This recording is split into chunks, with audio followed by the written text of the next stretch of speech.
objectives. So guys, simple understanding of the big data. Probably this might be a bit overlap for those people who are attending it for, second or third time, kind of big data courses.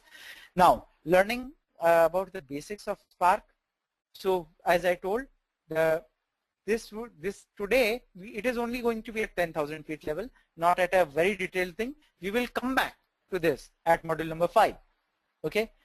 Now this is something which is very good.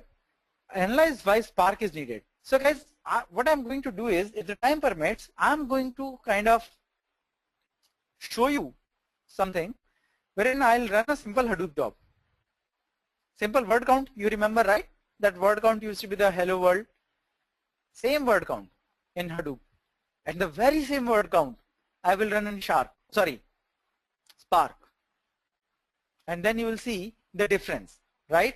You need to see it in front of yourself in order to believe it, right?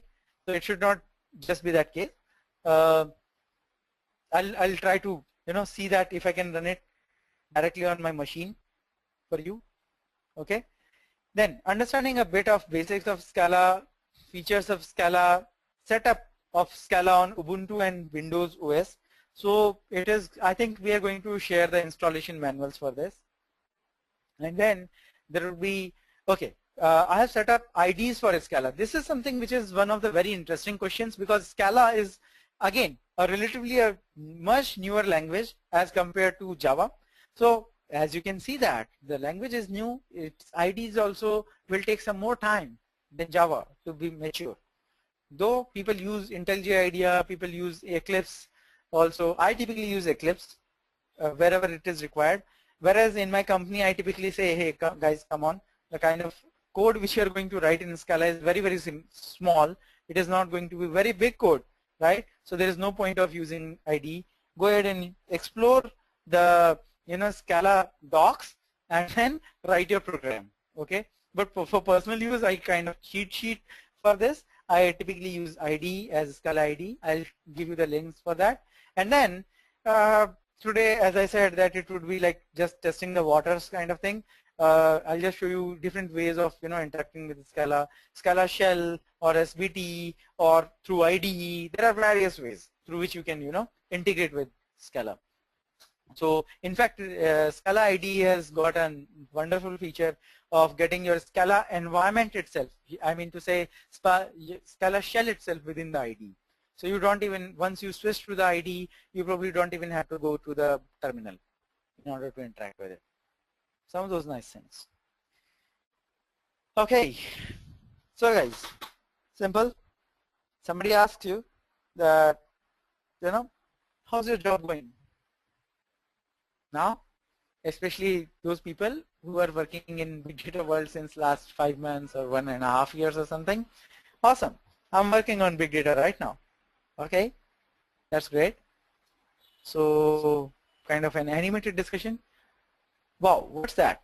I never heard about it, right? So now the idea behind is, what is big data? We're just trying to go towards that side. In simple words, big data is all about those data sets which are very, very complex or very, very large. First thing is very, very large and complex to manipulate with standard methods or tools. Now this kind of definition seems like completely out of a textbook, right? And especially for me, if I'm listening to it for the first time, I definitely need more explanation, especially for those people who are coming to us for the first time, right? So now let's come back to the ground, right? Let's avoid those kind of bookish explanations. Guys, simple thing. Just a sec. Let me just see which is the next slide. That's great. So we have just kept 3 slides on it, not more than that. I'm quite relieved by knowing it. So when it comes to big data, what exactly is it? And things like that about it. You must have heard about it, and it's kind of a buzzword nowadays, right? Big data simply means lots of data, huge amount of data. Some years back, I keep on giving this example, when you used to hear about let's say, remember your Oracle world days, RDBMS world days and all. Typically your database administrators and all used to say that if your database file size is in the order of several GBs, 4 GB, 5 GB plus, then you are typically dealing with a big data instance, right? This used to be the scale some years back. But now, at present, when we are talking right now, we typically talk about, if you are talking in the scale of terabytes at least, several terabytes, or if not several terabytes, at least 100 GB, 200 GB kind of a thing, then you're typically talking about the big data instance. Probably 2-3 years down the line, when somebody else would be taking the class, somebody else would be attending the class, they might be talking in the scale of petabytes. Even though Facebook, Google and all, I'm not talking at that level, because they already are dealing with petabyte scale every day, right? I'm talking at the general normal companies.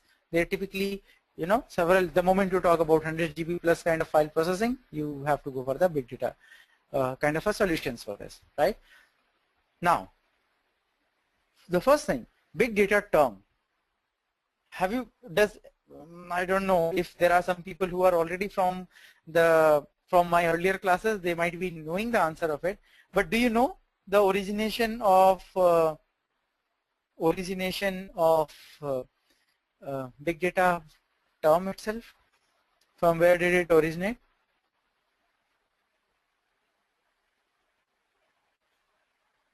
No, it didn't originate from Google. By the way, it didn't originate from Yahoo. It didn't originate from IBM. Nowhere. Okay, just to give you a bit about it. This was, and as you can see that from those answers from Vamsi and Animesh, that they must be thinking IBM, Yahoo, Google, right? All of them are from IT world. No, guys.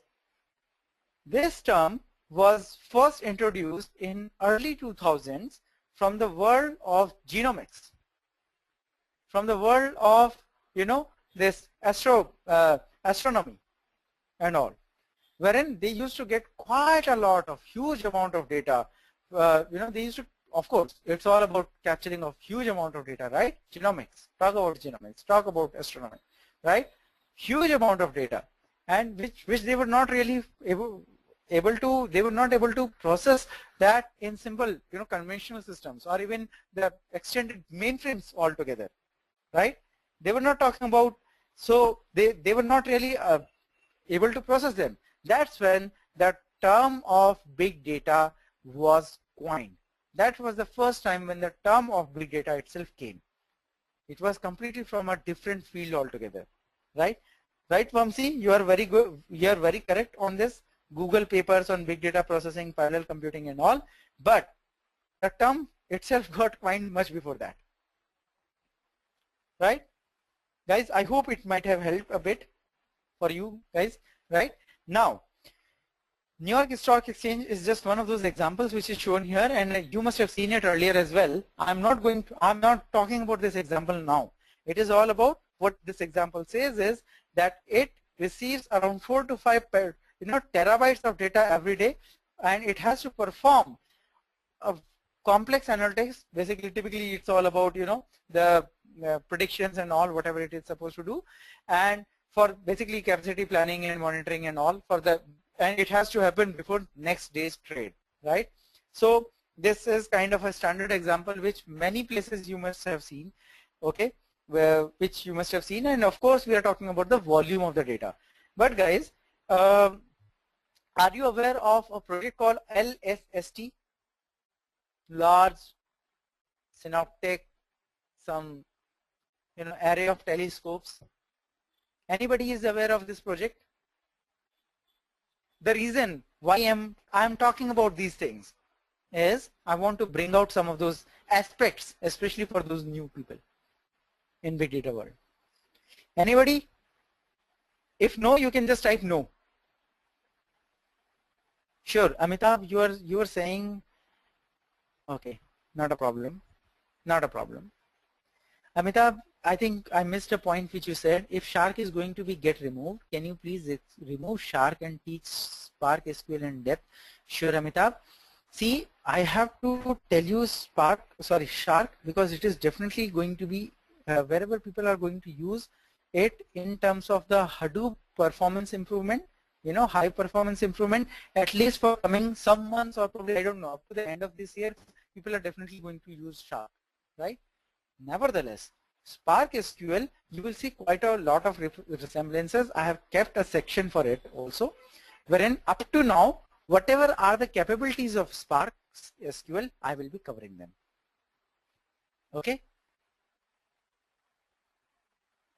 SETI and some organization, not a problem guys. Okay, now coming back quickly to the topic, why I initiated it. So guys, it's a kind of an array of telescopes which typically covers the data. It captures the images of universe from different angles, and then astronomers typically, they are the guys who typically go ahead and do the analysis of them. Very good. Point here is, it got started somewhere in early 2004 or something, and right now we are in 2014, right? In this duration, it has captured around 145 terabytes of data. Now, this 145 terabytes of data, sorry, it's huge volume, no need, I'm sorry, no need to tell about it, right? And it has captured it in kind of, last 10 years, right? So, of course, we are talking about quite a good amount of data in considerable time, good. But is this a point due to which I mentioned it? No. The point here is, there is a successor to this project, which is going to be operational in 2016, 2 years down the line, right? So 2016, this project would be scrapped. The successor would take place. Now, the important thing about that successor is, this is going to capture 145, I think it is 150 terabyte of data every week. It is going to capture 150 terabytes of data every week. Isn't it a mind-boggling number? Not just in terms of the volume of the data. Think about it, the rate at which you are calculating the data. Sorry, not even calculating, capturing the data, right? 10 years, 140 or 5 terabyte itself was huge. Now you are saying you will add 5 terabytes to it and capture that much every week, right guys? Especially those people who are, attending my, big data kind of discussions for the first time. Isn't it the mind-boggling speed at which you are collecting the data, right? So I hope the whole idea of deviating a bit and giving a completely different example is, one, big data doesn't just mean IT. Big data doesn't just mean targeted ads and all. Big data has a completely different meaning altogether, right? And also to give you an idea about what exactly is the kind of things with which we are dealing, or we are going to deal very soon. 2016 is not very far away, right? We are already midway plus on 2014, right? Now, another slide. Some of you people would have seen the same kind of slide in a different kind of format earlier. So guys, again, this is telling you the same story, but this time it is going to bring the other aspects of it. So guys, you can actually see this. This shows the data growth volume. It is kind of exponential. Is it a new story? Is it a new information which is coming out to you? No. The new information here is, you can actually see that within every bar there are partitions. One is orange kind of thing, and another one is the bluish bar in it, right? So that orangish part tells you about the structured data, and the unstructured data is represented by the bluish color.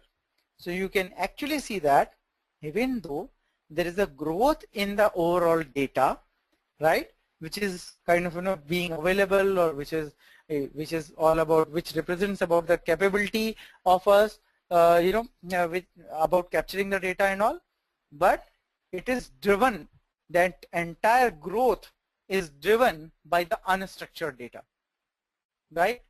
I hope all of you are aware of unstructured data, right? I hope all of you are aware of unstructured data. If somebody is not, then please tell me right away. Not a problem. I would be able to explain it, right? Just in case, just to sometimes, we are hesitant in asking about it. It's about structured data is typically those Oracle tables or, RDBMS tables data and all, which has a defined schema, is about the structured data.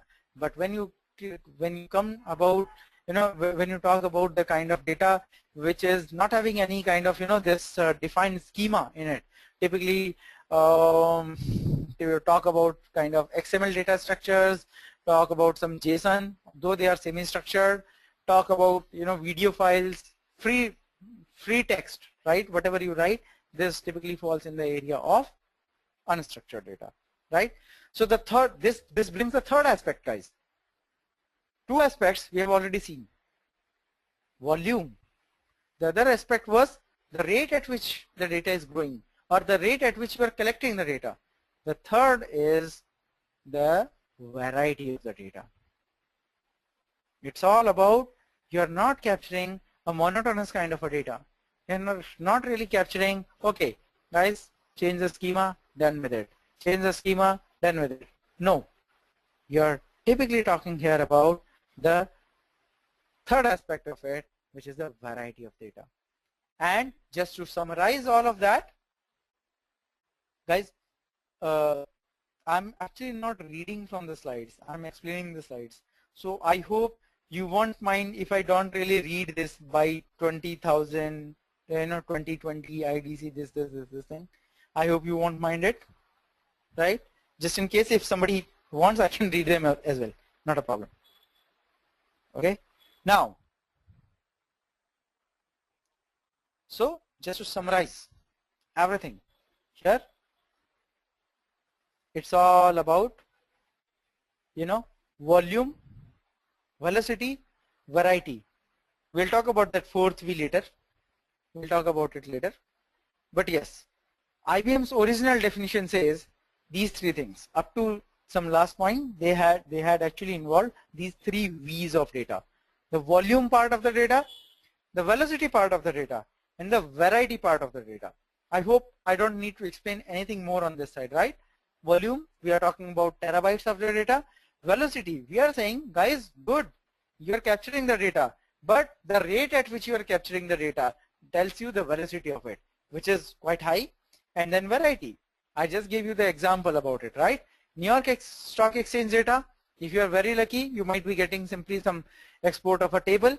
You might be getting, if you are really unlucky, kind of, depending upon from which angle you see, you might be getting some audios data, some videos data, some images in order to analyze, right? So this is about the variety. The third thing is inconsistency of the data, or typically people call it as the veracity of the data. I mean, talk about inconsistency, so it is actually here it is shown as null. So some data is not available at all, right? This is typically called the inconsistencies in the data. Or can you think about something else? This is a kind of a check to you, especially to those people who have attended our big data classes earlier.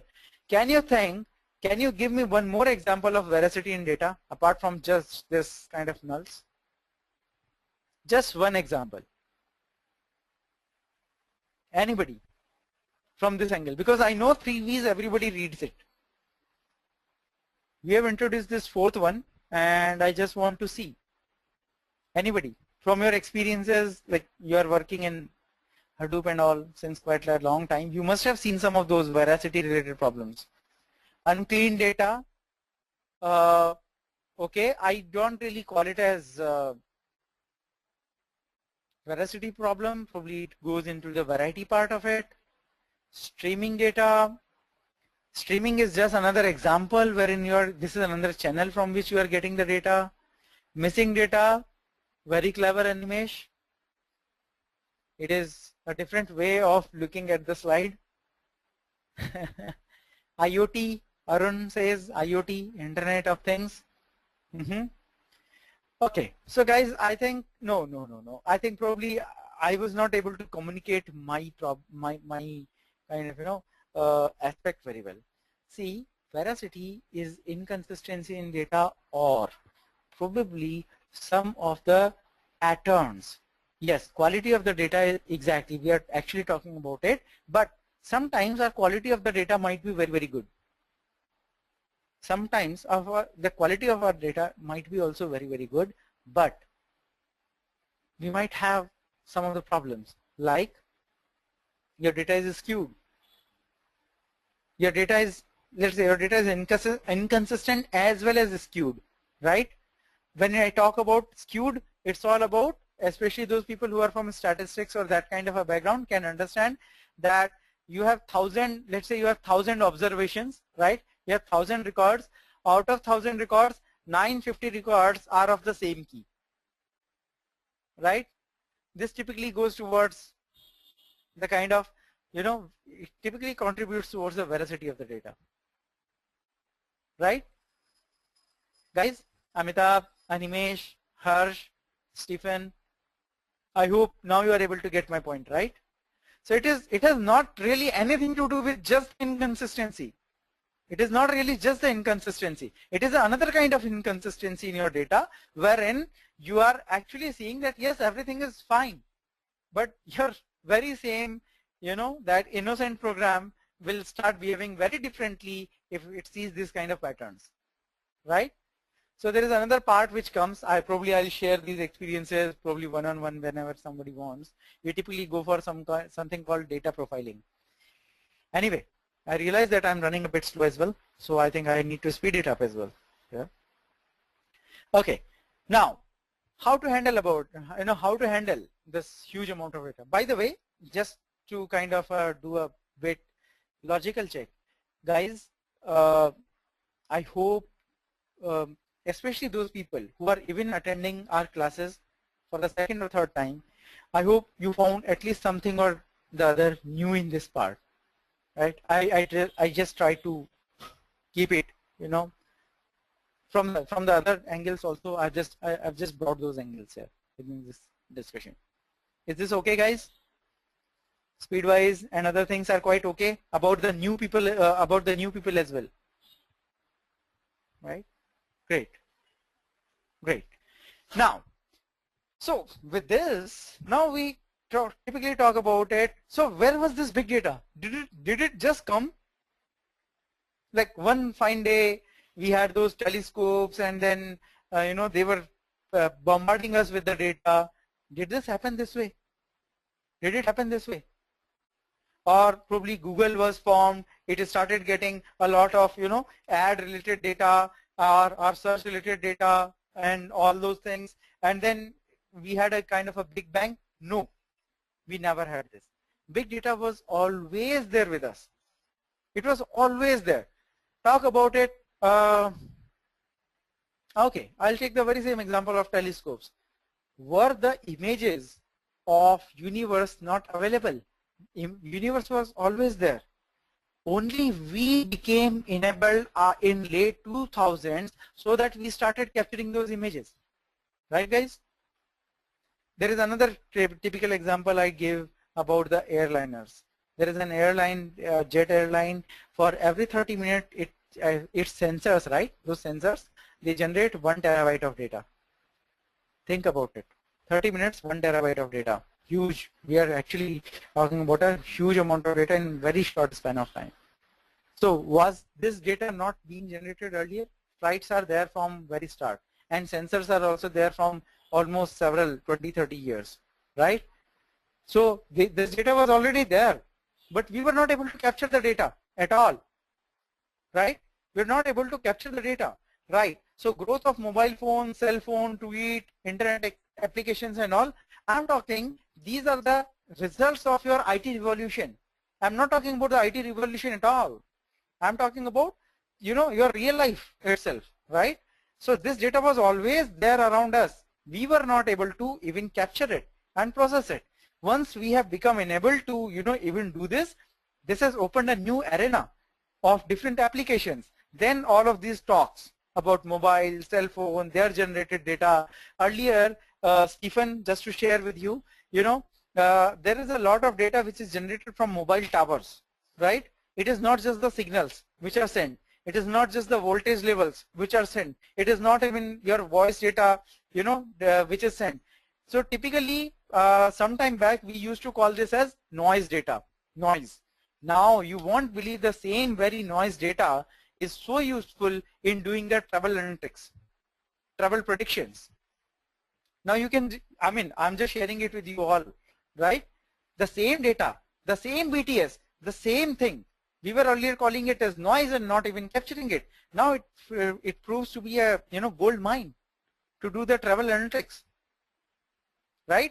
Wherever you travel, you carry your mobile with you, isn't it? So it is just a perception which has just changed, right? So anyway, if I just keep giving those examples, probably we'll go in a completely different direction. But anyway, right.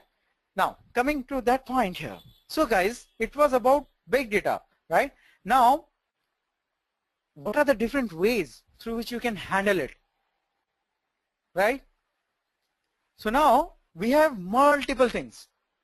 We have Hadoop, okay, Cassandra, Spark, MongoDB. Typically, some of you may think that actually all of these are Edureka courses. No, we are not. There are various others, Pentaho, okay. There are other things also, which are not even mentioned here, okay. There is something called Samza, okay. There is something new which is coming up, which is called Drill, right.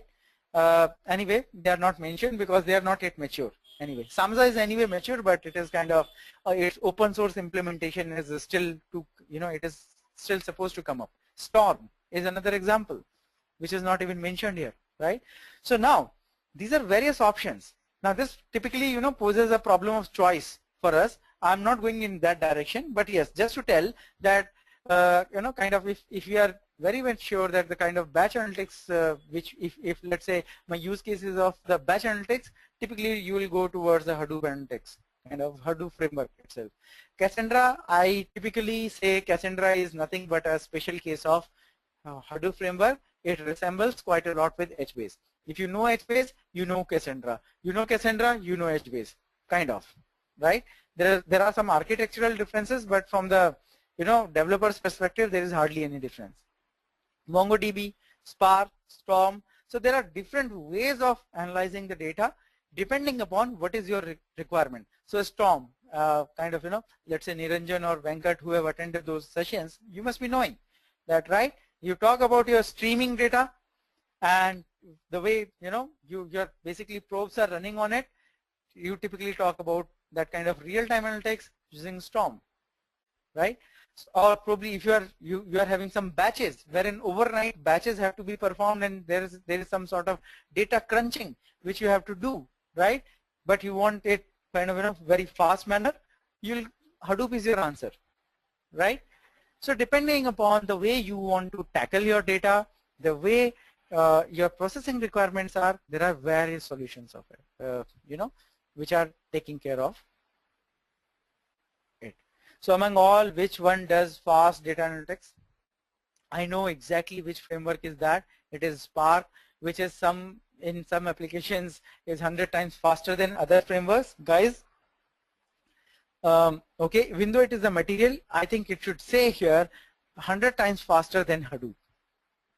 Okay, it is 100 times faster than Hadoop. Okay, not really other frameworks as such. Okay, now, okay, now I'll just continue on this. What is Spark? Okay, before that, I think I need to spend some time on it. No, that's fine. That's fine. So now, I think there are some more comments. 100 times faster, that's good.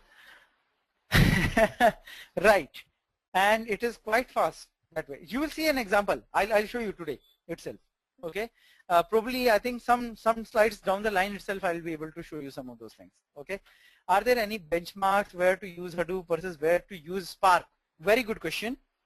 Where do you go for Hadoop versus Spark? Very good question again from Vamsi. Another Vamsi, which is one was Vamsi Alaru, another one is Vamsi Jonadula. Okay, so what is compute memory exactly? I'll come to those questions. So both Vamsis and Stephen. Sure. So Stephen, yes, it is 100 times faster, and I said in many applications. It's not really the benchmark. It depends upon the kind of application which you are doing. Okay, so some of those things which are, let's say, so you know, right? Your applications or your calculations are typically two-way, IO heavy, or sometimes they are computationally heavy, right? CPU heavy. Depends, right? If it is CPU heavy, then you can see that the difference is not really that great. But if your computations are IO heavy kind of a thing, then the difference would be really 100 times fast, right? But again, even if it is CPU heavy, definitely it is going to be faster, definitely because of the inherent changes of architecture. Stephen? Okay, batch versus real time, right, you can say that, though I have the other options as well, but for now you are correct. Okay, now Vamsi says, so when do you go for Hadoop versus Spark? Good question. I think I need to share my use case with you. So this is for a retail giant in US, which is doing really good, and it is not Sears. Okay, so I mean, many of you know that it's not Walmart. Okay, so not Walmart, not Sears. Okay, so anyway, we'll talk about that later one-on-one. Now these guys were doing some of the, some of those statistical models are there, right? They were implemented in SQL, not even in SAS, not even in kind of R or anything. They were in SQL, and long back they were working really very well. And then yes, it was kind of statistical model in SQL, right? But it was fairly simple. If it would be very, very difficult, then typically they had to go for they had to go for SAS, right? But anyway, just to give you an example of it. And by the way, it was basically for something called demand forecasting. So there is some sort of, in upcoming season, you will be having some demand. In order to do some sort of kind of analysis, then you might be writing some sort of models, and if they are very, statistically very heavy, you would typically choose R or SAS for that. But they were not really, very simple kind of queries. So they have done it on SQL. Very good. SQL. So right? What should we have done for that? We typically went for Hive, and Hive was very good. Hive was very good. Their SQL, which were taking kind of 14 hours to complete, earlier they started taking 2.5 hours to complete. So 14 hours to 2.5 hours was quite a good achievement. Then one of our, this is a kind of POC. In fact, we are just trying to put it in production also. Now, we had a recent cluster upgrade wherein basically we were increasing the capacity of each and every data node within our cluster. We increased the RAMs of our cluster as well. And then somebody said, why don't we use Shark? And then we saw the very same query. What we were supposed to do, we were just supposed to integrate it with Shark. That's all. And our data was there on the same cluster. Everything was there on the same cluster. Instead of 2.5 hours, it started computing in around 40 minutes. So I think probably this is the best way I can give you the answer, right? Hadoop versus Spark. If I was not having Spark, could have I used Hadoop? I could have definitely used Hadoop, right? Okay. How much amount of data was involved? The amount of data, I think, was around some 100 GB. but the cluster was big, by the way. Okay, so guys, just I hope others, not only to Vamsi, I think this must be a very generic question for the others also. Was it helpful? I mean, rather than giving you, so the question is very broad. If you say, when do you choose Spark and when do you choose, when do you choose, Hadoop? Guys, can I get the answers of others other than Vamsi also? Great. Great. Thank you. Thank you. That was an entire, I believe Hive on Tej is also faster now, probably not as fast as Spark. Venkat, so many answers for this, right? You have Impala also. But there is a reason due to which Spark is gaining traction. I'll cover that. I'll cover that. Probably, I don't know whether today or 5th class, but definitely I'll cover that. Now, so what is Spark? By the way, it is 10 o'clock. Just a sec. It is 10:06. Let me just see.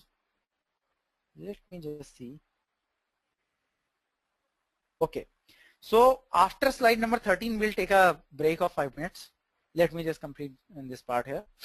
So when it comes to Spark, what exactly it is? Spark is actually a general purpose cluster in-memory computing system. Wow.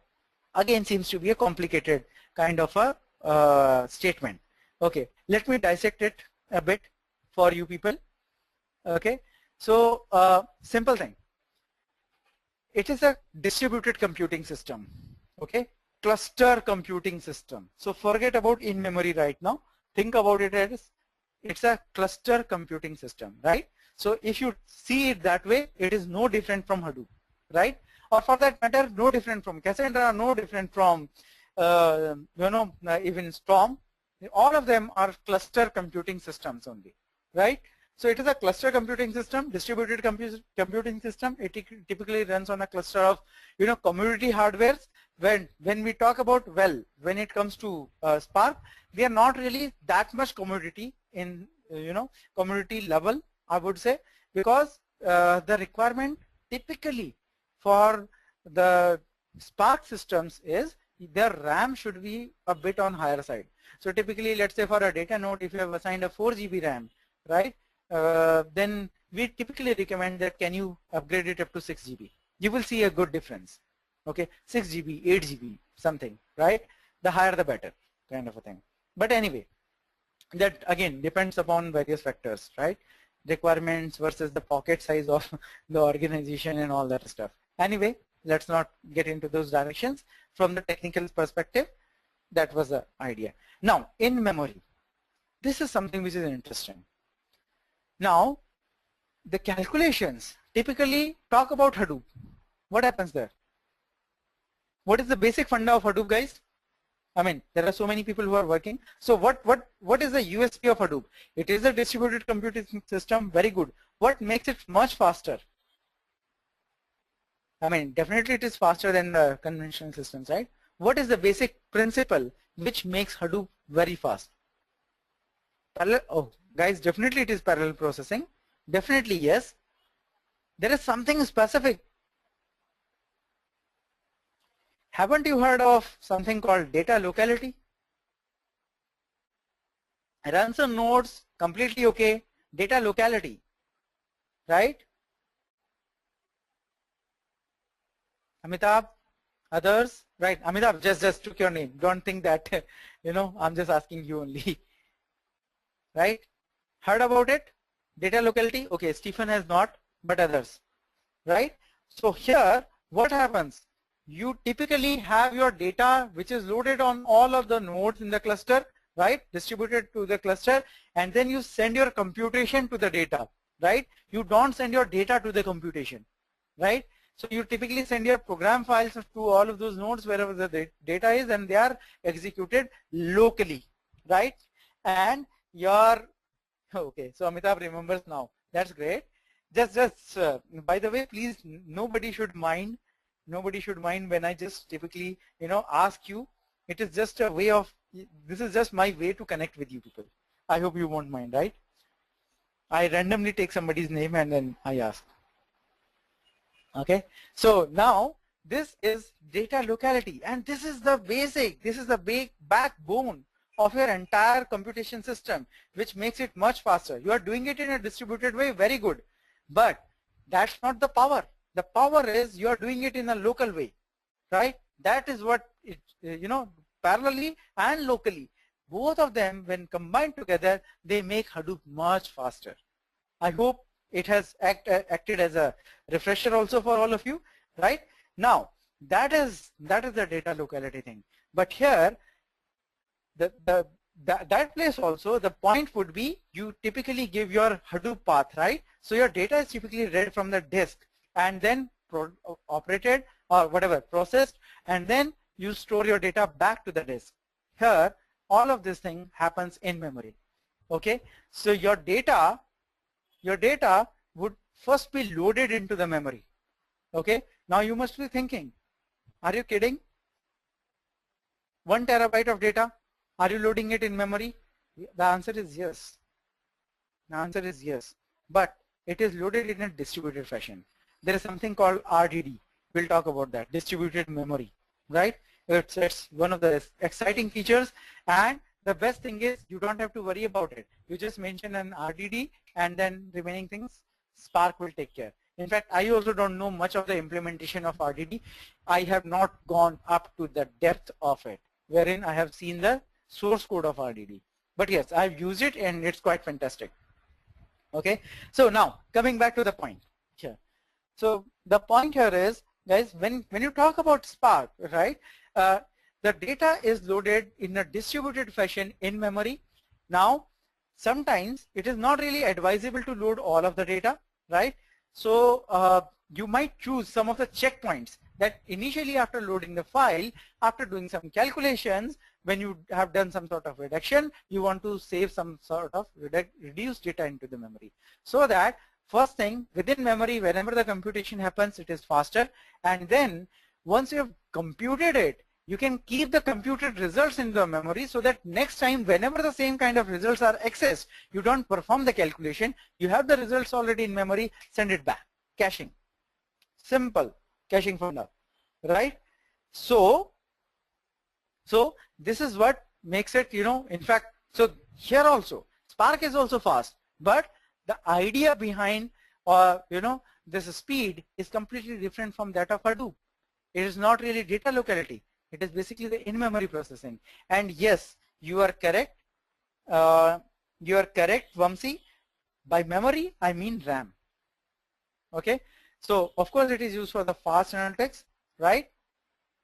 The other thing is Spark provides you the abstract APIs for Scala, for Python, for Java also. And the best thing is it provides an optimized engine which supports basically the general execution graphs, or we typically call them as DAGs, right? DAG, DAG, directed acyclic graphs and all. You don't have to worry about it. This is something which Spark takes care of it, right? You just need to tell what is your operation. And then typically Spark creates its own DAG, directed acyclic graph internally. It typically sees, okay, in what fashion I have to execute this job. And they are kind of lazy kind of operations. So there are two things. One is called the transformation, and another thing is called operation. We'll come to those points. Okay, so transformations are typically lazy. They are calculated and they are kept in memory. It's like nothing, no processing is done. Only and only when you invoke an action or an operation, then only actual processing happens. We'll talk about that. Don't worry about this aspect. But yes, they are quite optimized. Okay, now other thing is Spark provides you many high-level tools. Okay, like you can see that Spark SQL, for the sake of completeness, I will say Spark SQL / Shark. Okay, so either Spark SQL or Shark. If you have, let's say, some sort of structured data, you want to do some processing on it, you can use Shark or Spark SQL. For now, you use Shark and Spark SQL in future, as I explained earlier. We'll come back to that when we'll come to our Spark coverage, right, in module 5 onwards. And then, you know, MLib for machine learning, there are several. I think there is a separate Spark ecosystem itself. We'll talk about that. Okay. So there are various things which are available. BlinkDB, there is another one which is available, right? So they are all basically for the different purposes. In fact, this is something which keeps Spark aside from its competitors like Storm. How is it different? Or many a times, in fact, guys like Venkat and others, I have started saying it, that actually Storm is a special use case of Spark, probably. Okay, so I'm just calling for Venkat or probably Niranjan and all, because they have attended the Storm sessions with me earlier. When I've actually explored Spark streaming, I found that it is doing the exact same thing as your you know, Storm, but in a different manner. Now, with this, the question comes about why Spark. Okay, so when it comes to why Spark part of it, so simple. There are various things about the functional features, about the non-functional features, then the integration environment and the process side of it. We'll cover them one by one. So what are, I mean, so there are various ways of looking at it, right? Why should you go for a Spark? Due to some functional features, non-functional features, due to the integration environment and the process and all. So those are some of the things which we are going to cover in the coming slides. Okay. So about Spark functional features and all. So guys, some of those things, these are kind of, you can treat them as the different features of Spark, that it provides powerful caching and disk persistence capabilities. I think I talked about it, right? I think I talked about it, that the results, or probably even the raw data, if you want to cache means you just want to keep it in the memory. You can keep it in the memory, as well as so it is not just that you are going to keep all of the data in the memory. You might want some of the data in the, you know, disk also. There is something called the, you know, graceful degradation here. We'll talk about that when we'll be talking about the RDDs and the caching things and all that stuff.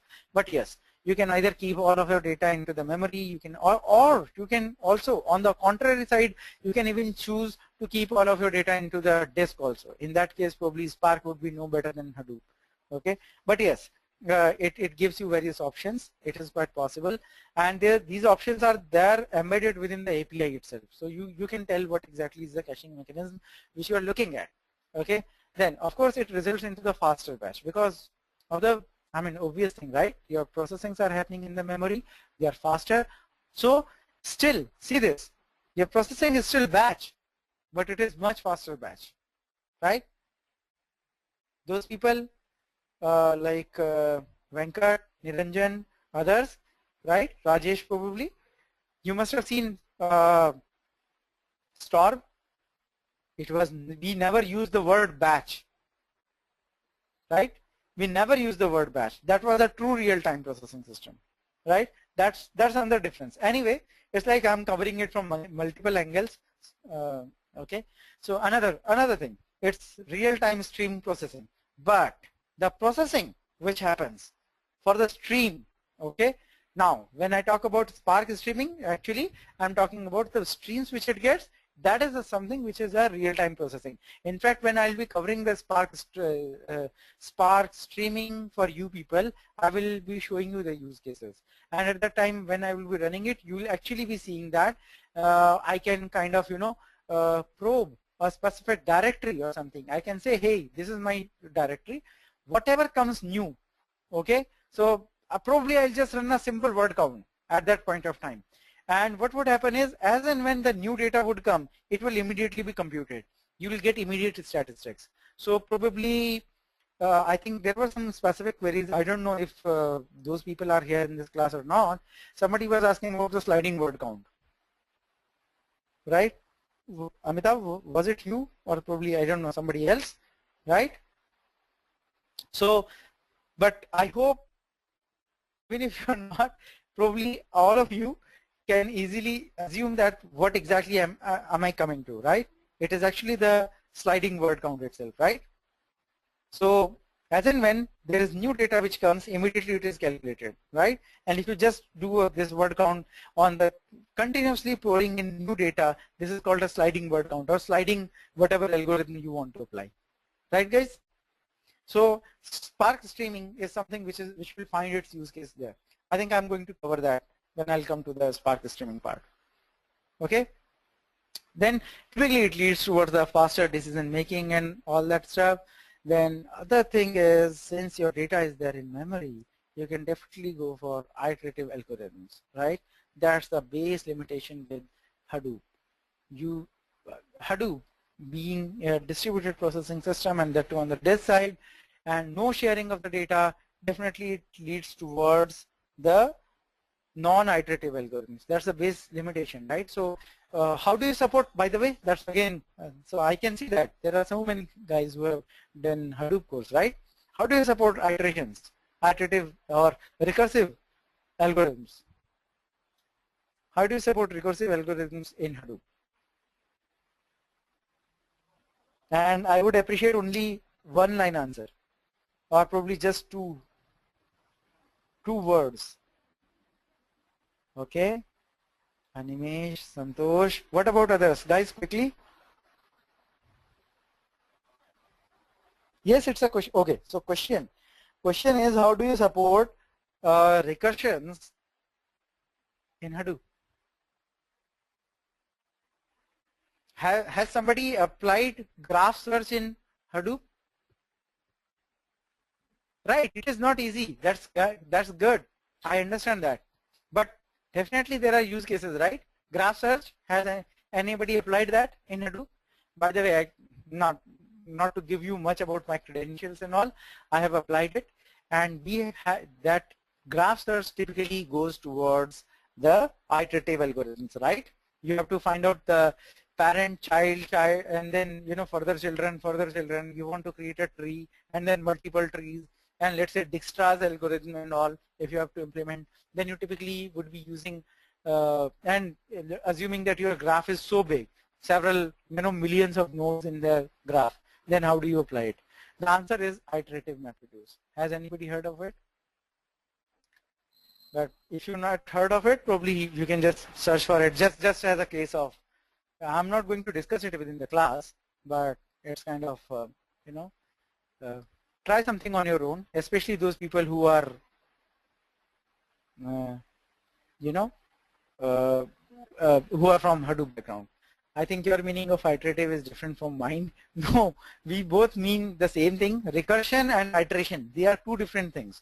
But recursions are supported as iterative MapReduce in Hadoop. That is my statement. Okay, Santosh? So anyway, if somebody wants to get more details about it, probably you can get connected to me whenever. I mean, I would be more than happy to share my experiences with you after the class, of course. Okay, interactive data analysis. Okay, that's the great thing about it. That is another very good feature about Spark. So guys, Hadoop, right? You have written a MapReduce, right? Now you submit it. And then you have to wait till the time either it fails or it gives a result. Whatever happens in between, either it is visible in the form of those counters or something, but nothing else, right? Also, you cannot really, I mean, it is possible, in theory it is definitely possible that, or even in practical also, that you can see stage by stage how exactly your data is transforming, right? So you want to see, let's say after mapper what happened, after reducer what happened, then I took this output to somewhere else, and then how exactly the data is transforming, right? This is something which you can do, but it is much more painful. It is not quite interactive. Every time you want to do something, you have to do some code change and then apply it, create the jar, submit it, and then do. It's not interactive. Whereas when it comes to Spark, the best thing is Spark Shell. It gives you an interactive way of doing your data analysis. Once you verify your theory, yes, okay, these are the things which I want to do, these are the things, these are the ways it is, it is giving me the result, and of course it is going to be fast, no need to tell about it, right? Once you are quite sure about it, then you can probably go ahead and create your separate Scala app or whatever, Java app or something, and then you can go ahead and, supply your jobs, right? which makes your data analysis quite interactive and fast and effective. No need to tell about it, right? So those are some of the things which are really good advantages about it. Now, non-functional features. Okay, now I think I can't stop myself. Now, I was resisting myself, in going to the machine, but now I'll go to the machine where I will talk about the non-functional features, and the best thing is about speed, and that's it. Okay, so let me just, okay, before I go back, I should say escape. Just a second, guys. I go to my machine without revealing much of the details. Kind of. So this is my virtual VM, okay, virtual machine, sorry, and which is kind of, I have just created it. This is not the thing which we are going to distribute with all of you. We are going to deliver a much more polished kind of a product, wherein you will be getting your Spark, available to you. You will be having your Hadoop also installed. You will be having Shark also installed. This doesn't have Shark or anything installed right now. Okay, so this is kind of my playground wherein I just keep doing a lot of experiments. Some of them, or probably many of them, they don't even work. But anyway, now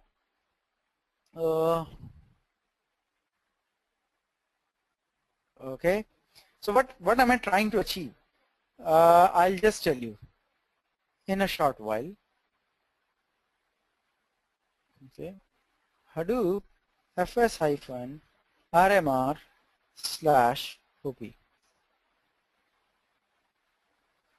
Okay, now what I was trying to achieve here is, guys, I'm going to run a simple word count application for you. Okay, a simple word count application for you, and then I'm going to show it to you the way, the speed difference between Hadoop and Spark, the same application. Does it excite you? Is it a good POC? Right? This is like everything side by side you are seeing, right? And the file size, everything would be the same. Yeah, Santosh, I think you missed probably the earlier discussions. So Santosh is asking, someone is saying Shark is dying. Is this true? So I think you just missed that complete 10-15 minutes discussion at the very start. I mentioned it that Databricks has stopped the support for Shark. However, its successor, which is called Spark SQL, is not yet integrated with Hive.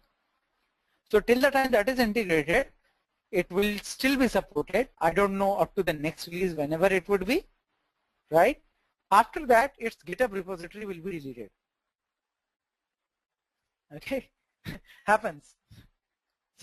So now this question has given me a good enough idea about the time when you were not in front of your system. Just kidding. I'm an analytics side person. Anyway, now coming back here. So first thing first, I'm going to show you this transactions file. It's actually a very big file. Who cares? There are some text which is written. I'm just going to perform the, kind of word count on it. It's a very big file. You can actually see this. There are 95,904 records in it. Okay, it's kind of a more than 1 MB or 2 MB kind of a file. Okay, so this is the file which I have kept here, and I'll say Hadoop fs-cat then /txns and this. Okay, you can see this, all right, and it is there in my HDFS. Guys who are new, by the way, all of you are able to see my screen, right? My machine, right? Great. So like there are so many people, I think Stephen and others, who are attending it for the first time. So guys, don't worry about Hadoop. Okay, you're not expected to understand Hadoop here. It is just that I'm trying to show that Hadoop is quite popular. I will perform a word count example on Hadoop on this particular file, and then I will perform the very same word count example on the same file in Spark on the other side, and then I'll just show it. Okay. By the way, just a small gotcha here.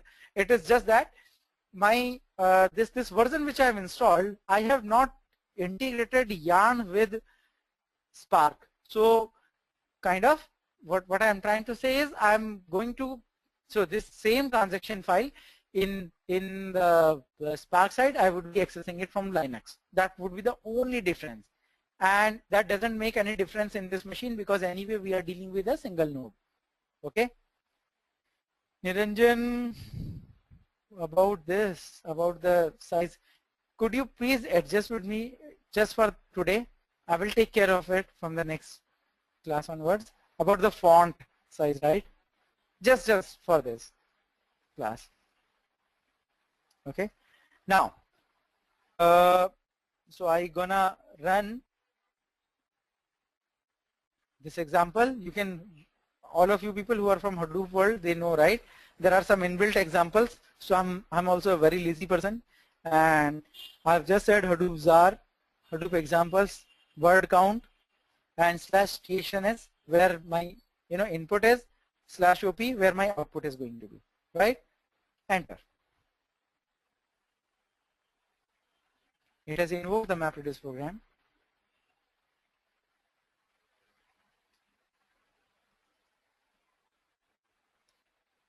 There seems to be a very big comment on something from Jacob. Okay, Jacob, I'll come to your point later, please. Okay, so there seems to be this job which just got completed. Oops. I'll go back. F5. This just got completed.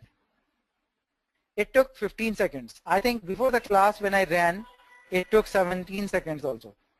Okay. So anyway, the point here is, you can see this map output records, sorry, reduce output records, which are 111051, and actually you can just see that also.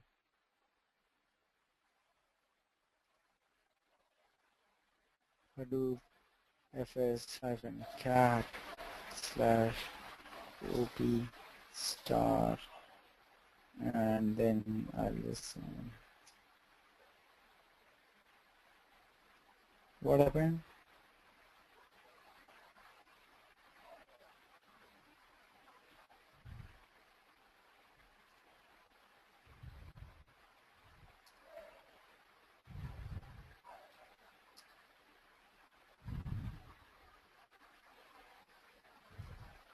Sorry, my mistake.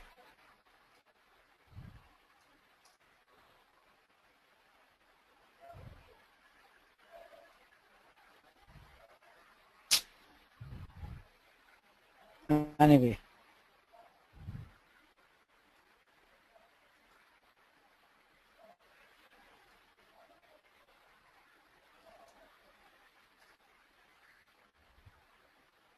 Yep. You can actually see this. These are some of the word counts, right? They don't really matter. The point which I'm trying to say here is there is some word count which took some 15 seconds, right? The next thing which I want to do here is, and I don't really want to take any chance.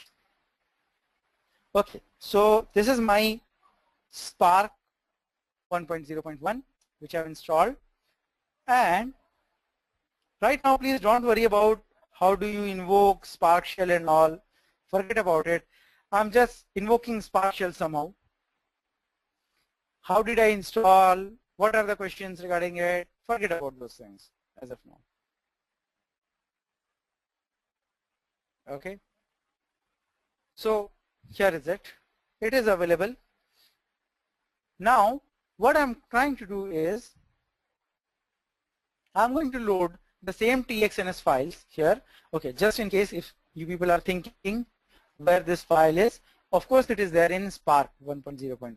See this. This is that same txns files. So by default it takes it from the Linux path. I could have made it as the SDFS path also, but the problem is I do not have the compatible versions with me.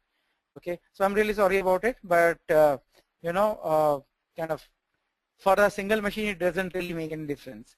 But I'll do that change when we'll move towards the Spark part of it. Of course, we'll be having the compatible versions also. Okay, so now simple. And right now, it is just that I'm just trying to show you something here that I've said, well, text file 1 is equal to sc.text file. What is sc? Sc is something called Spark context. It is one of the context objects. You can just think of it like a context object in Hadoop, right? Through which I've just initiated it, and you can see that it has created an RDD object, text file 1. Okay, so it has done something. Forget about like what exactly it has done. That's not the point. Now, this is the kind of calculation which I am doing here. Again, in this calculation, I have said val word counts 1 is equal to this text file 1 which I created, right? In which I did some closer. This is actually the Scala code. You can see this. Do you remember how big were your Hadoop codes, right? Some 40 lines, 50 lines code, right? At least 40, 50 lines code, including import statement and everything, right? And see this. This is your mapper and this is your reducer right now. Okay. So don't think that Spark really needs a mapper and reducer. This is where I'm using Spark as a generalized mapper reducer. That's why you are seeing a map and a reduce. Okay. So in mapper I'm emitting word comma 1, and on the reducer I'm emitting, basically I'm just adding all of them, right? Okay, so right now do not worry about what is this a comma b, arrow, a plus b. These are nothing but just closures in Scala language. Okay, and then I'm sorry. Okay, now I'll do the last part. Now I'm going to say word counts 1 dot collect. Have you seen this? Till the time I said word counts 1, I have defined something. It didn't do anything at all. It didn't do anything. Okay, so oops, what's wrong? Close, man. Okay, now when I'll say this, then only the application would be started. Run. Over.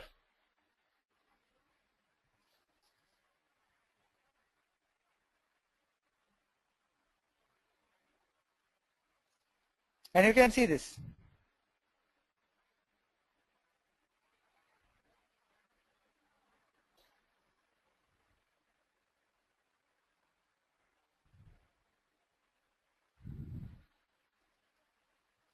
Right, guys?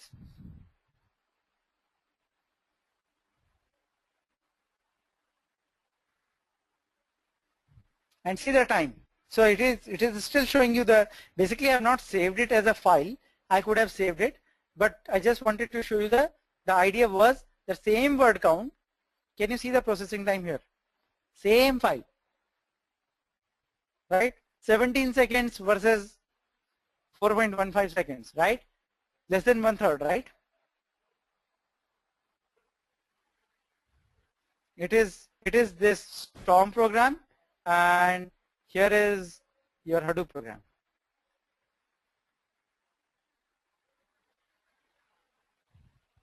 Right?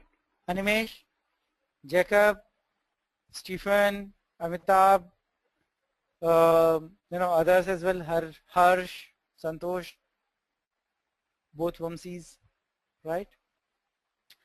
And this is the difference on one machine, which happens to be a virtual machine. Right, because Santosh, at one place I was fetching it from my local file system and not loading it in memory. Isn't it? So now you can think if it happens to be a parallel thing, right?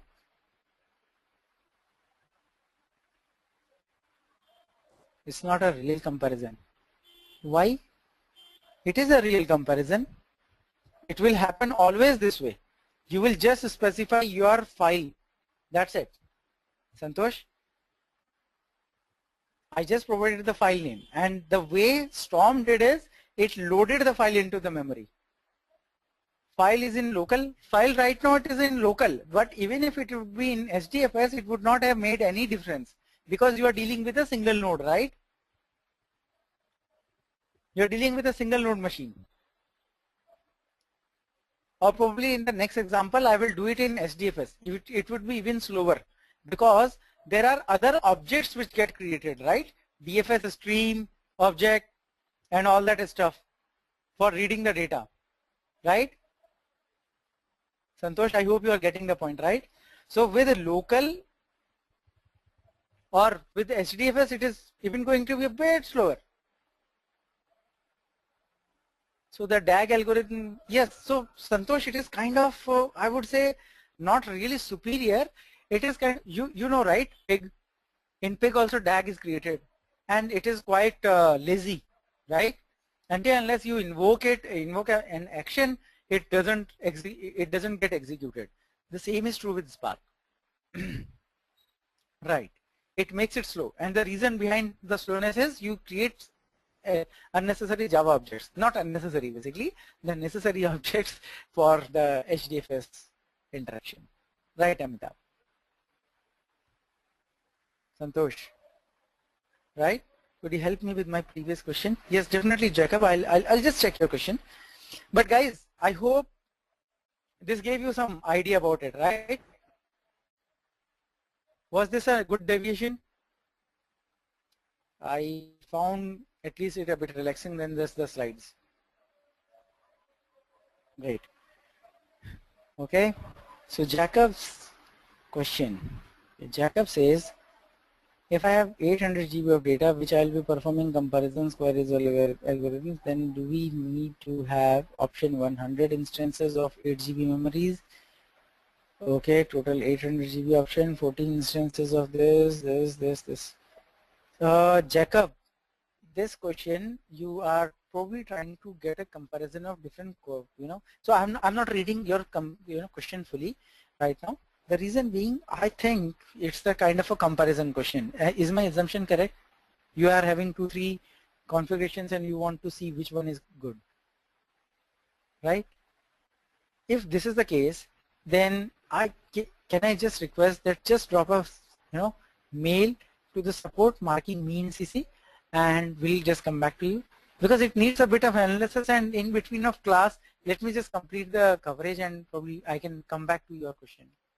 I hope that should be okay, right? Great.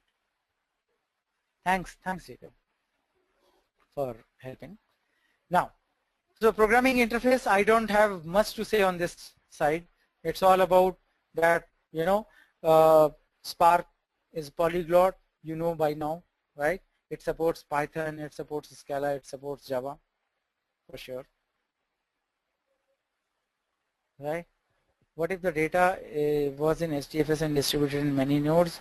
When we are loading it into the memory, which system would the data be loaded? It would be loaded into the RAMs of different memory, different nodes, right?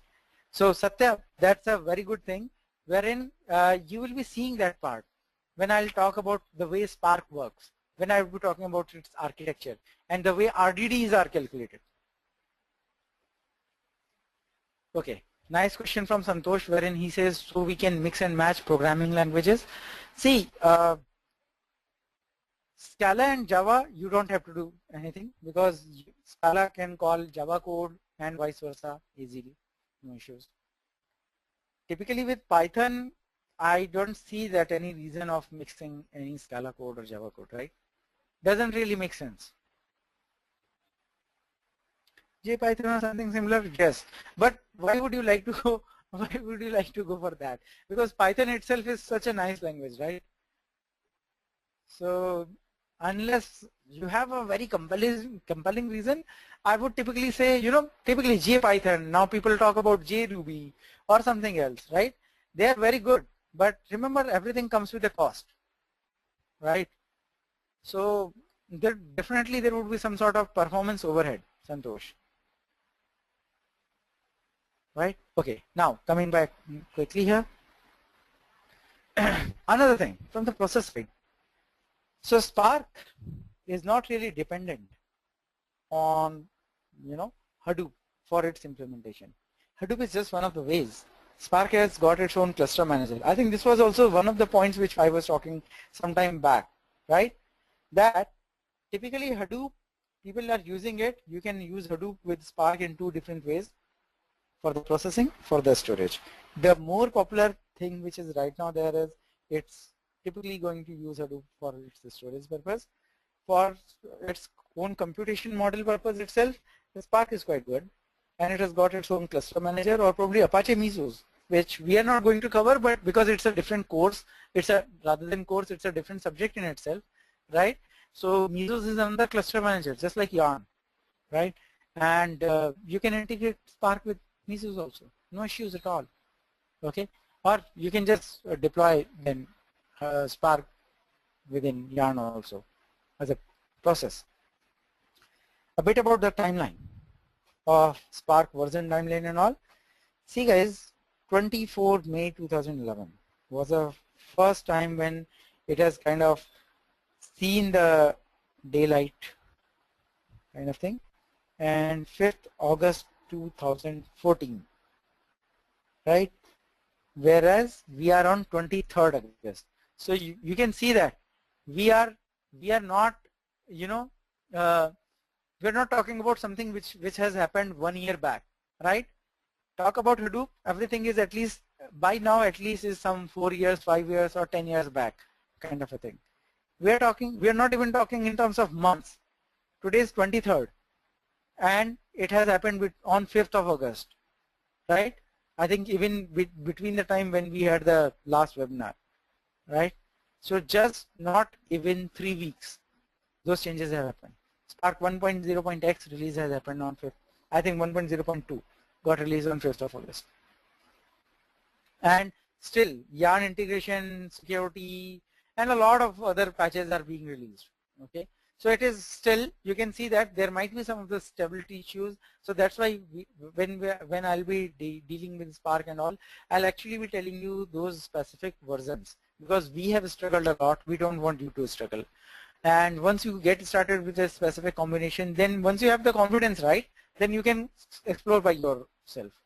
So you will see that going forward. But yes, having said that, I'm not spending much time on Spark version timeline and all, because I'll be coming back to this. Other thing, Spark is easier with Scala. That's all I want to say, and that's where I want to move to Scala here. Okay, so it's all about Spark is easier with Scala. It's rather than just a statement. Spark itself is, its core code itself is written in Scala. It's like your Hadoop code is written in Java, so typically you say, hey, you know what, Java is the language of choice for Hadoop. The same goes true for, Scala and Spark. They go hand in hand. Okay. Now, before moving to the next thing, I think there are 1 or 2 questions. Let me just see that. Dharmendra says something. I had in the past few issues with the versions of Scala, Spark, Java, Hadoop. Could you please mention the versions of the tools? Yes. Right. So Dharmendra, yes, definitely I would be covering these things before we get into the Spark part of it. But right now, for the coming 4 classes, we are completely into the Scala. So I think the version which we are going to use is Scala 2.9.3. And by the way, my request, particularly right now, to all of you who are using CDH, who are using Hortonworks, please do not go to them right now. The reason is they themselves are quite not stable.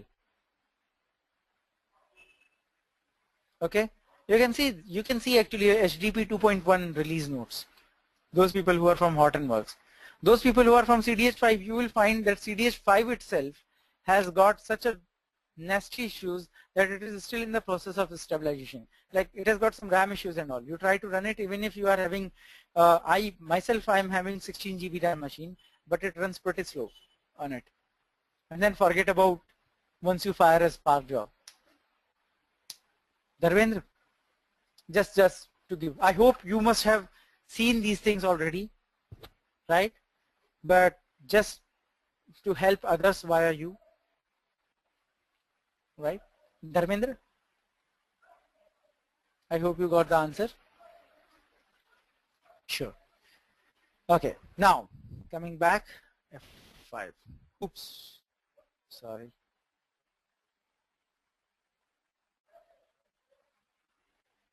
Yeah, we are here. So, introduction to Scala. When it comes to it, it's a general purpose programming language. I don't have to tell much about it. Yes, it is. It is typically, you know, the main thing which keeps it completely apart from the other languages is it supports both object orientation as well as the functional programming styles. Okay, both of the styles are available. So you don't have to, you know, let's say talk about some Spark app. The way you are going to write your application is going to be completely different versus the way you are going to write your normal programs. No, you don't have to worry much about it, right? Whatever programming style suits you best or your organization best, you can use that. The other thing, probably I don't know how many of you people are aware of it, but there is a new version of Hadoop which is coming. It is not from Hadoop, it is not from Apache. It is being completely rewritten in Scala. So Scala is already supporting Spark. Scala is already supporting Akka. And the same Scala is now going to support the next versions of Hadoop. I don't know how far or how popular it is going to be, but definitely, you know, it will just change some of the things, right? What is the version of Hadoop called? See, this is like it is being released by a university. Stephen, I have just forgotten the name of that. Okay, do you think Java 8 will kill Scala movement, especially because most of the companies in experience program have invested in infrastructure and knowledge on Java programming? Very wide statement. Simple thing. Java 8 is trying to imitate. Okay, Java 8 is simply trying to imitate Scala. So I don't know. Money changes a lot of things. Yes, I agree with you, but only time would tell. Right. Okay, I think I'll come back quickly. I'll come back quickly to the point here. By the way, that's what is the point. If you are good with Java 8 and if you have adopted it, but the question is, how many of the companies have adopted Java 8? Either the top-notch or the startups. Now both top-notch companies as well as the startups are very low. The majority is those body shopping companies. Sorry for the language, but Infosys, Wipro, TCS, Satyam, right? Big headcount companies and all, right? By the time they will embrace Java 8 or these things, probably world would have moved. I don't know where exactly world would have moved, right? So that's the point. What is the segment we are talking about? If we are talking about the top notch or the startup kind of a segment, they would always be ahead the curve.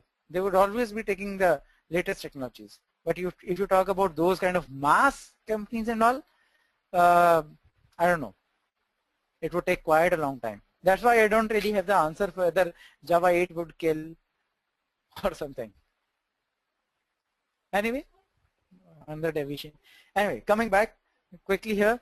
So guys, basically, Martin is the main guy who has actually developed Scala in 2001, and it has become quite popular. I don't need to tell about it, right? I just gave some of the examples of it. Scala is statically typed, yes, just like Java. It is statically typed language, okay? So I hope everybody understands it, right? What is statically typed and what's a dynamically typed language. If you have got to work with Python or Ruby or any other kind of those languages, they are typically dynamically typed. When you talk about the dynamically typed language, basically the type of the variable is bound to the value referenced by a given variable. So what I'm trying to say is, let's say you're saying variable A, whatever is your syntax. I'm not going into the syntax. You say variable A is equal to Vishal. Okay. Now variable A is equal to Vishal, and that's it. And then you are trying to perform some operations, whatever you want to perform on that variable. You never said that it is a string. Okay. First thing is, it has assumed it as a string. This is not dynamically typing. This is not dynamic typing, by the way. This is called type inference. Okay. I'll come to that. But 2 lines, or let's say 10 lines, after 10 lines of code, now you are saying variable A is equal to 10. Right? In Java, it will be a problem. In Scala also it is a problem. Because here the variable is bound to its own type through its entire scope. So until unless the scope of A is there, you cannot really refer A as anything other than the string. You can assign, instead of Vishal, you might assign it as, let's say, Amitabh or somebody else, right? Assign it, very good. But you cannot assign it as 10. Whereas in the dynamic type languages like Ruby, like Python, it is very common practice that you use the very same variable. You can use it for whatever you want, right? As a float, as an integer, as a date, as a string, or as another object. You can do all of that very well. That's the typical difference between a statically typed language and a dynamically typed language. Just in case if you were not aware, I hope this example has helped you. Right, guys? Are we all good with it? Okay, great. Now, it's a mixed paradigm language. Yes, fully supports object-oriented programming. Everything is an object in Scala. Yes, but unlike Java, see this. This is very good point here. Unlike Java, Scala does not have primitives, right? You have small int, you have small, float and all, right? But there is nothing here. There are no primitives in Scala. Everything is an object. Okay. Now, this is very important. In fact, the concept of object and a class, even though it is same, there is something called companion object, okay, in Scala. We'll come to that. Don't worry about those parts. Some of those very beautiful things which are there in Scala, which make it much more powerful than Java, okay. Another thing, supports static class members through singleton object concept. Now, this is very interesting point. Why do you use static classes in Java, guys? What's the typical use of static classes? Static class members, static methods, or static variables and all. Why do you use them? Because you typically want to go for, no, not just singleton classes, probably the purpose, the business purpose. The business purpose of that would be to create typically kind of, your utility classes, right? Math.square root, right? That's the main purpose. So singleton classes, these are all technical answers. Yes, we need technical answers, but again, they are driven by business reasons, right? So the reason behind it is simple, that you do not really want to create multiple instances of it, and several other reasons, not really going into that, depth. But yes, here it is also supported, but in a different way. Okay, they are typically called companion objects. We'll talk about that. You can just create a simple object itself in class, in Scala, without creating a class of it. Wow, this doesn't it seem a different thing to you? Creating an object without a class, right? But yes, those are some of those typical things which happen. Okay. Improved support for, I'm sorry, I'm just trying to assume the things from your eyes, or from your mind, the way you would be thinking about it. Okay, that's why I'm just kind of smiling on it. Improved support for OO, object-oriented programming through traits. It's like, I don't know if somebody has done programming in Ruby. I have done quite a lot of programming in Ruby for almost 3 years. So in fact, Hadoop streaming I have written in Ruby only. Okay, so now it is kind of you know you have to support multiple inheritance and all. That is something which is kind of supported through traits. And if somebody is aware of modules in Ruby, okay, you can think of traits as ditto copy. There is absolutely no difference. Okay, next, Scala in the terms of functional programming language. I think yes, now that the time which I have invested earlier in those discussions is coming, as is proving useful here. So Scala supports, yes, functional programming language. Yes, it's a, so pure functional languages don't really allow any mutable state. Okay, so typically your mutable state, if there is a mutable state, it's a problem the moment you talk about your those applications where there are those synchronization problems and all, right? So typically Scala supports this model by Actors library. Actors library is one way, but otherwise as a what should I say, as a kind of philosophy, typically Scala encourages you, or it provides you the constructs in such a way that you typically should create vals, not vars. Now vals and vars are some of the new things which are coming to you without even informing what they are. It's all about, typically they say work in the terms of constants, don't typically work on in the terms of variables. Okay, so we'll talk about that. Okay, so typically this is the way Scala works. In fact, it's until unless you really require it, you should not even create the vars in Scala. Okay, so you'll see that it is typically very I would say native to a functional programming style rather than the object-oriented programming style. By the way, I do understand that many of you might have worked on the Java, not might have already worked in Java environment. So you must be very good from the object-oriented side. Very good, keep it with you. But before we start on, let's say, module number 4, right? It would be really good if you can just take a very quick refresher of functional programming. Okay, you can just take a very quick kind of an idea about it, right? It really helps, nothing else. Okay, functions are the first class citizens. I think I have just told about it. So they are actually treated just like variables, the way you treat variables. You can pass them to the functions. You can pass a function to the other function. You can write another function within a function.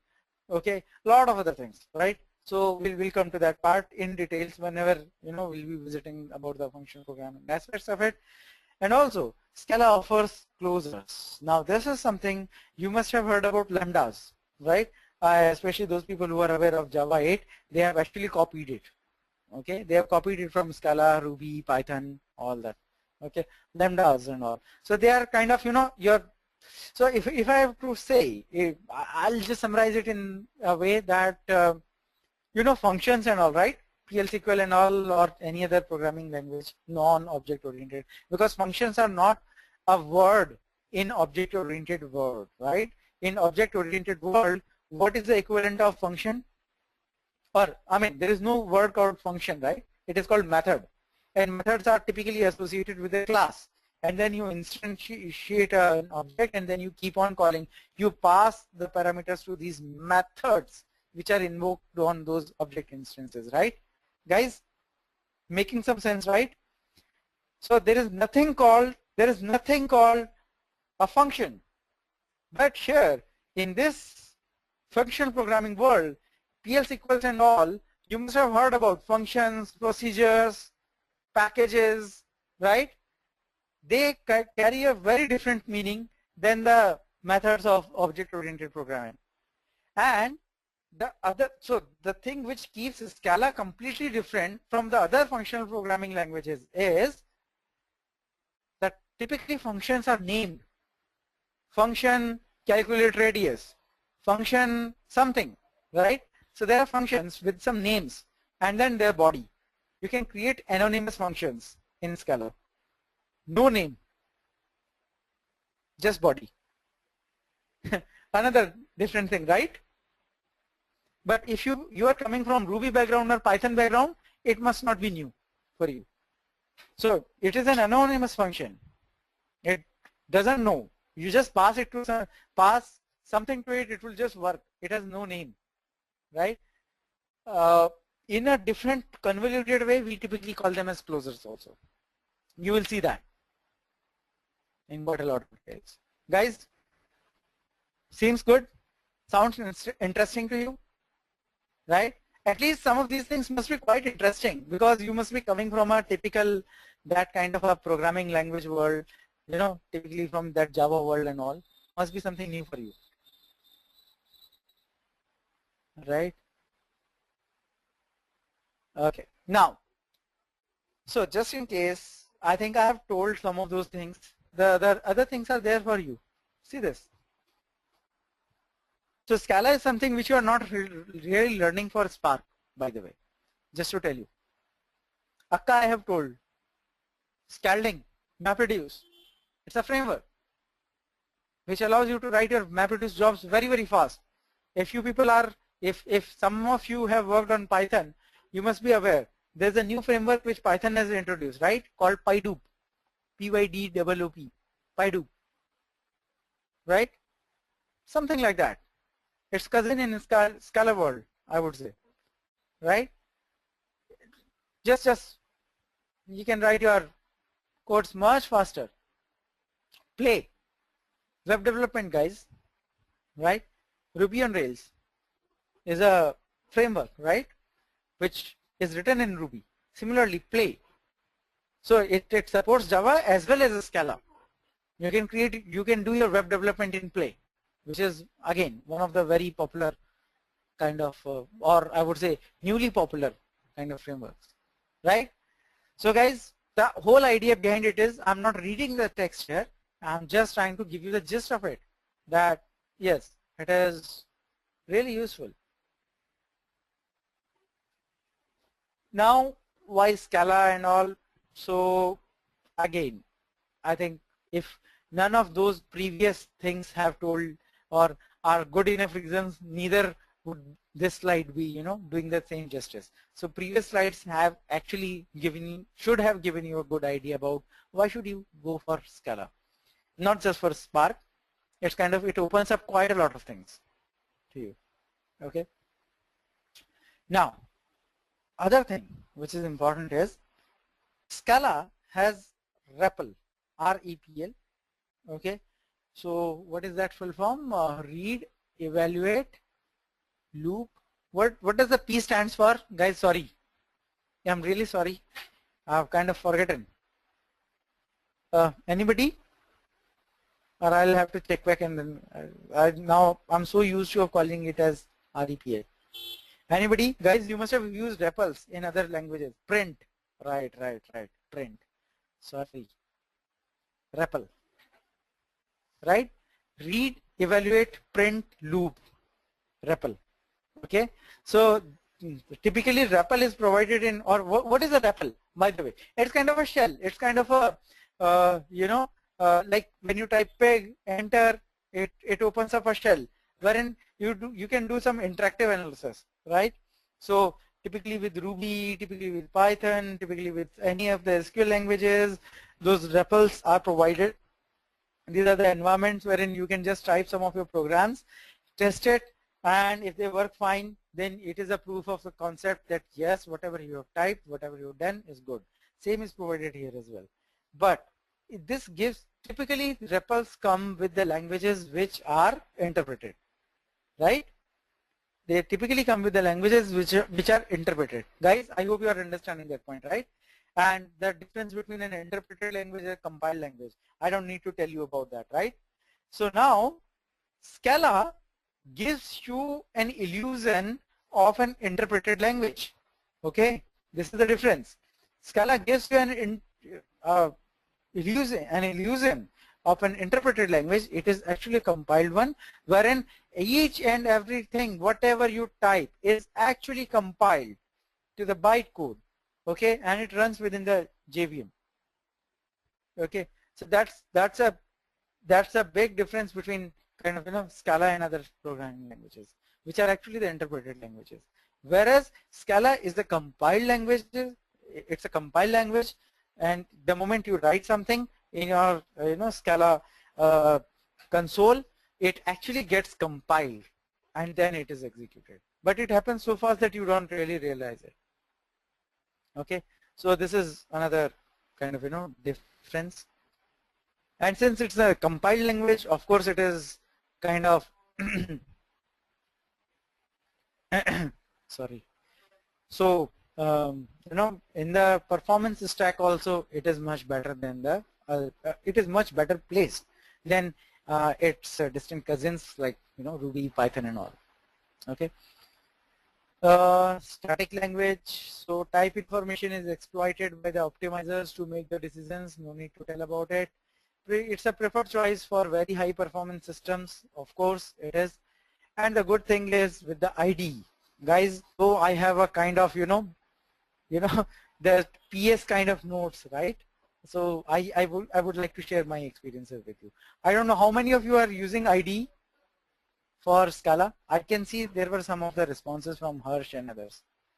Harsh, are you using any IDE? Others, are you using any IDE for Scala? If at all you are working on Scala. Eclipse IDE, very good. Niranjan, which IDE? IntelliJ IDEA or Scala Eclipse? Okay, Scala Eclipse. IntelliJ. How does Scala work with Swag? Can it work in the combination of Spark code? Spark code is written in Scala. Sid? Okay. Sid? Eclipse. I need to start using Swag. Which one is better? Right. I'm coming to that point, guys. So I am using Eclipse Scala IDE. Basically, Scala IDE is nothing but Eclipse with basically Scala plugin and nothing else. Okay, is your all experience very good with Scala IDE? Is your experience quite good with Scala IDE? Just want to know. Harsh, Niranjan. No, right? Same here. I'm no different. Okay, it has got some bugs. So that's a plain talk, which I would like to say. IntelliJ IDEA is somewhat better, but not that much. Okay, so for me, I have actually become agnostic of them. Okay, so just telling you all about it. I'm having both. I'm having IntelliJ IDEA, I'm having Eclipse, and I don't work on any of them. I typically write very small codes on on my notepad itself. That's it. Okay, so I'll share all those details with you guys. Don't worry. Oh, by the way, it's 11:30, guys. Definitely, I think there is some material which I'll be carrying on tomorrow as well. So is this okay? Because today it was the first class, right? That we had to cover a lot of one-time things. Okay, tomorrow it's going to be straightforward format. So I hope it is okay if we just continue for 10 more minutes, right? And then tomorrow, right from the start, I think it should be okay, right? I don't want to keep you guys awake till late night. And also I have one more announcement also. Announcement rather than that, it's a question to all of you. Okay, Scala.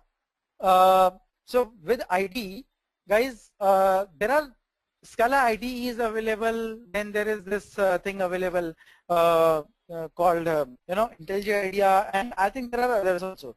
Guys, the problems are, yes, they provide auto completion, very good, but I am sharing my personal experience.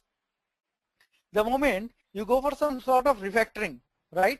And let's say you have refactored a class, or you have refactored some sort of object or some variable and all, and if it is successful, very good. But for some reason, if it gives you some error, right? If your project becomes red, then even if you remove the red, the root cause of red, sometimes I have seen the project remains in the red itself. I have spent hours and hours in order to solve it. Then I found out of my frustration sometimes, what I did is I created another project and copy pasted the very same code in that, and it started working. And I didn't do anything other than that. I can tell you about it. Okay, that was my experience. That was my experience. Okay, so Martin also has an online Scala class and uses Eclipse plus Scala IDE and SBT. Right. So this is right, Harsh and others. Yes, we use the Scala IDE, but this is my experience. Okay, this is the experience with Scala IDE as of now, and this is about the latest release. Anyway, but it helps. Now, this is called, that final knock. Can you read this statement? If I were to pick a language to use today other than Java, it would be Scala. Good? See who is talking about it. Right? Stephen, you were asking a good question. When was this comment made? Some time back. Probably I don't have the date. That's the problem with those comments. Okay? I think so. I think so. Yes, before Java 8. But, right, you can see about the acceptance of it, right? The father of the Java programming language itself, if he's making this comment, then definitely there is a substance. Okay. Oh, okay. So REPL actually was written here. Okay. Read, evaluate, print loop. I'm sorry, but sometimes we're so used to the short form that we just forget about the latest thing. Okay. So about Scala REPL, all I would say is that read, evaluate, print loop is the kind of how do you invoke it. So I think I'll just continue on this part tomorrow morning. But before I continue, because there are hardly, I think, some 2 or 3 slides which are left. Right. So basically it would be about Scala, how to invoke it, how to run some of those scripts, and creating an SBT project. And then it would be a bit about the Scala community. Okay. So this is kind of some 15 minutes material which is left. Okay, 15 to 20 minutes is kind of a thing, which exactly is the kind of time which we have lost for the one-time things which we have to cover, right? So I would be able to do these things tomorrow as the first thing in the class. I hope it is quite okay with you people, right? Right, guys? Great. Now, one last thing which I want, okay, now this is before last thing here. There are some of the questions, because last was just to launch Scala, okay, which I would anyway be doing. Some of the questions, and believe me, they are completely from the things whatever we have discussed. Answers from you guys. I am sure some of you who have attended the classes, 1 or 2 of these questions might be repeated.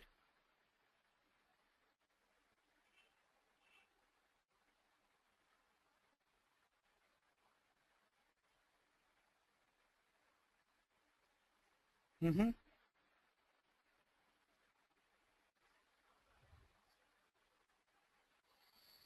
Great. Okay, so somebody is saying XML is a unstructured data format. No, it does have structure. It is semi-structured. It is not a fully structured data. Okay, because you do have the tags, right? Though the depth is something which is not really can be determined, But definitely by the help of tags, you have some sort of structure. Next. Now, especially Venkat or probably other people who have attended it, I want to see what are your responses, Niranjan and others, though I have talked about it.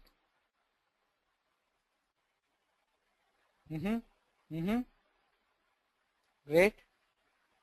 Very good. I'm quite happy. You can read the data from all of the above.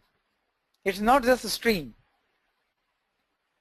So what would happen in that case is the data, whatever is read, right, that would also be converted into the form of a stream and then read. Okay. So it was a kind of a googly, but anyway, I have covered it. Now, is it true? Whatever you are seeing?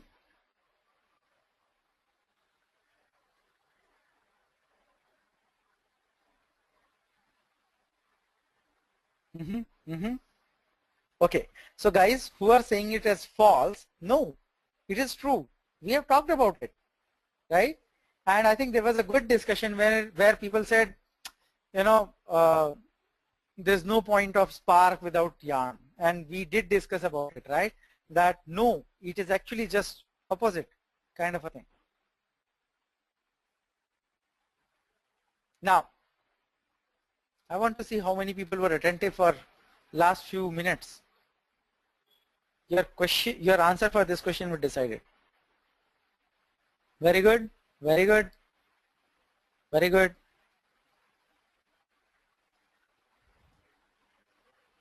Guys, and majority was true. Come on. I told you, right? It's not an interpreter. All of your code, right? Whatever you are typing, whatever you are going to type, we saw that, right? Guys, all of you who have said true, I mean, to name a few, Arun, Partha, I think Amitabh, Jacob, others, right? It was getting compiled. Scala is it's a compiled language. It's not a interpreted language. It gives you the illusion of being an interpreted language, right? Guys, clear, right? To all of you? Great. Hope it is helping you in reconciling the things, right? Okay, now Scala supports both primitive and the wrapper classes.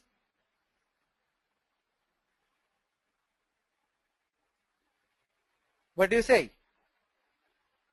Great. Great.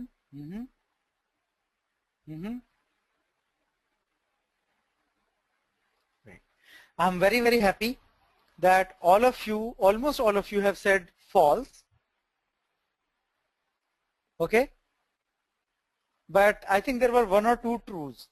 I told you, right? There is no primitives. It's an object-oriented language, means it is an object-oriented language. Everything is an object. In fact, it goes up to the extent of creating an object without a class. Right? I told you about it.